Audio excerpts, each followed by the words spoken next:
Dorothy Cheyune byabazaire akunza abantu okuwaayo Musaayi mu bitundu ebyenjawulo buli bwe babeera bawulidde omulanga gwabwe.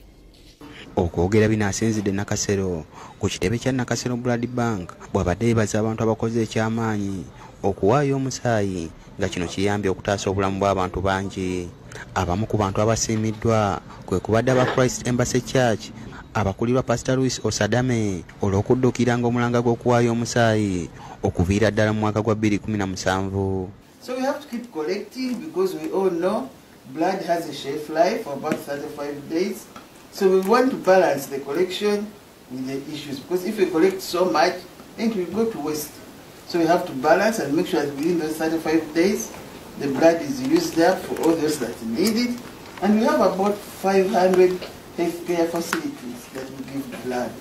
Bano basoose kulambuzibwa tterekero lya Musaayi n'ebyuma bikalimagezi eby'amaanyi ebikebera Omusaayi n'okubasomesa engeri gye kuterekebwamu. Dr. Byabazaire ategeezezza nti buli mwaka balina ekyokuŋŋaanya uniti z'Omusaayi 300 naye oluusi balemererwa. Ategeeza nti bafuna obuzibu naddala mu biseera bya COVID-19 ng'Omusaayi gwali mutono kubanga amakanisa, amasomero n'ebirala byali ku muggalo. We had to go to faith-based organizations like the EU members, and we managed to meet our target even through that.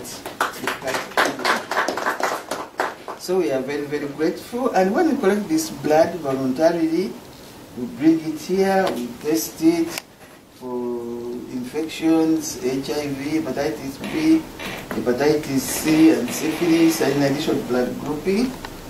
Ayongerako nti abantu bangi beetaaga Omusaayi naddala abo baba bafunye obubenje, abakyala abazaala, abaana naddala mu bitundu by'eggwanga ebyenjawulo. Ye Dr. Juliet Babirye okuva Christ Embassy Church ategeeza nga aba Nakasero Blood Bank babasaba bakwataganire wamu balabe nga banoonya Omusaayi. Actually they supply about 500 hospitals.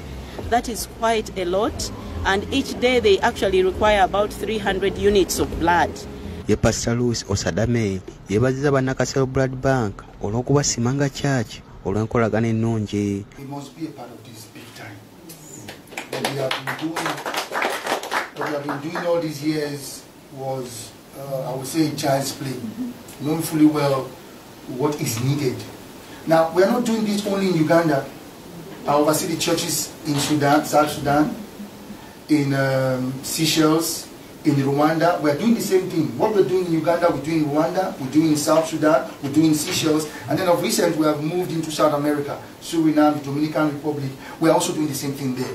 We are donating blood like this. Ono era yeeyamye okwongera okukunga abantu okulaba nga bawaayo Omusaayi. Nze Ronald Kasasa ku lwa Bukedde TV.